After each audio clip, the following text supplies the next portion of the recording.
अत्यंत हृदयद्रावक घटना। लातूरच्या भाविकांची कार पेटून एकाचा जळून जागीच मृत्यू, 4 जण गंभीर जखमी। खामगाव जवळ ही घटना।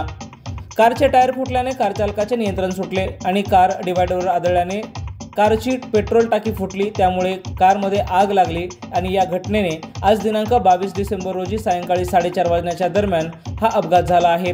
या अपघातात कारचा जळून राख झाली आहे, तर यात एका व्यक्तीचा जळून कोळसा झाला आहे, तर परिसरातील नागरिकांनी धाव घेत कारमधील 4 बाहेर काढून त्यांचे प्राण वाचवले आहे। ही घटना बुलढाणा जिल्ह्यातून जाणाऱ्या नागपूर धुळे राष्ट्रीय महामार्गावर खामगाव जवळ हॉटेल सुदर्शन जवळ घडली आहे। याबाबत प्राप्त माहिती अशी, अमरावती येथून खामगाव मार्गे उज्जैनला दर्शनासाठी जाणाऱ्या भाविकाची कार क्रमांक MH24 AW 7904 ही खामगाव जवळ मार्गावरील हॉटेल सुदर्शन समोरून जात असताना अचानक कारचं टायर फुटल्याने सदर कार डिवायडरवर जाऊन आदळली। यात कारच्या पेट्रोल टाकीचा भडका झाला आणि कारने पेट घेतला। यावेळी परिसरातील नागरिकांनी धावपळ करत आग विझवण्याचा प्रयत्न केला व कारमधील महिलासह 4 बाहेर काढून त्यांचे प्राण वाचवण्यात यश मिळवले, परंतु कारमधील एकाच्या जागीच जळून कोळसा झाल्याने त्याचा मृत्यू झाला। मृतकाचे नाव अरुण बाबूराव चिंचनसुरे, वय 72 वर्ष, राहणार लातूर असे आहे। तर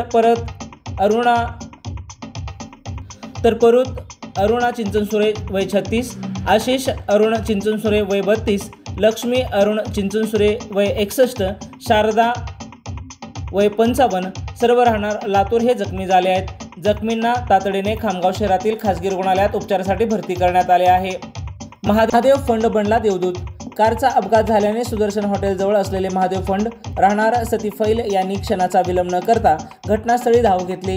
यावेळी कारने पेट घेतला होता। महादेव फंड याने समयसूचकता दाखवून कारच्या खिडकीचे काच फोडून कारमधील 2 नागरिकांच्या सहाय्याने बाहेर ओढून काढले व त्यांचे प्राण वाचवले। त्याच्या या धाडसी कार्याबद्दल सर्वजण कौतुक करत आहेत। चालू घडामोडी व लाईव्ह कार्यक्रम पाहण्यासाठी आत्ताच लातूर नेता न्यूज चॅनलला सबस्क्राईब करा। आपण हा व्हिडिओ फेसबुकला पाहत असाल तर आमच्या फेसबुक पेजला फॉलो करा।